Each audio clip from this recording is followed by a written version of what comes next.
Tip 8. Producing a lot of content can be a real challenge in both time and the level of quality you want to put out into the market. So here's a simple outsourcing method to make you shine when it comes to content production. When I was a partner at Opdia Partners, it's an executive recruitment firm in Tokyo, I used to maintain a pretty large database of thousands of mid-career and executive management professionals that I had met and interviewed. Now, a key to billing millions in the recruitment business is nurturing of your existing network. So one important task for me was to get at least 3 pieces of relevant content to my network monthly. However, I just couldn't allocate enough time to it, so I outsourced it. Now, there's a bit of an art to outsourcing your written content or any content, and I employed this method and still do when I'm going to hire a professional to do a long-term project for me. So look, there are a heap of outsourcing platforms now, but I have had a great deal of success with Upwork.com. I've been using it for years now, back when it was actually called Elance. Now, a few considerations before giving you my strategy. Firstly, for writing or creative work, I tend to pick people from markets that have similar cultural norms as my ideal client avatar. This has saved me a heap of time, as when I outsource to certain markets that are just too different to mine, the work was simply off market. It had a feel, a look about it that just wasn't hitting the right tone and resonating. Now, the one good thing with a global site is that you can leverage markets where their currency is having a tough time against the US, which is the currency of choice for Upwork. Now, places like New Zealand, Australia, and South Africa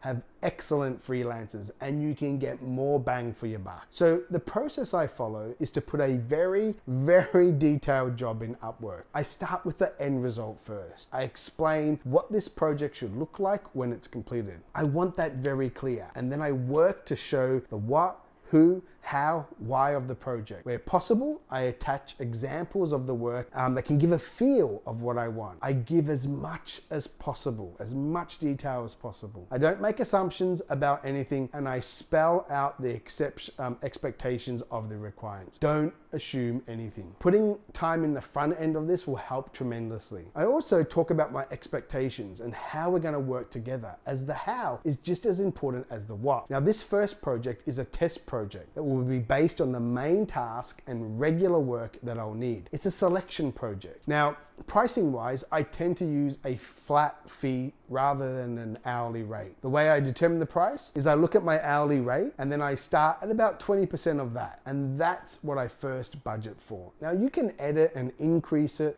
if you don't get enough applicants. Now, after I get the applicants, I shortlist it to the top 3 and I actually award it to all 3. Then I let them get started. They all get the same materials and instructions. Now, during the process, I tend to throw in a curveball just to see how they react to it. I am testing for their flexibility. After I get all 3 pieces, there does tend to be a gap between quality of the output. Now, if 2 or 3 are very similar, I look at how they worked with me. Were they responsive to change? Did they show interest in doing the best possible work? And did they do anything to go that extra mile or offer some, unsolicited advice that was helpful? Usually you can find a standout from that. Now, with that, select that person and you are off to the races. Now, if 2 or 3 are all just great, consider awarding all 3 and simply rotate your work through them. This will build the relationship with them and give you redundancy. As remember, all relationships end. So it's great to have a bench of talent that you can call at any time to help. Now, get outsourcing and let me know in the comments what other tactics you tend to outsource.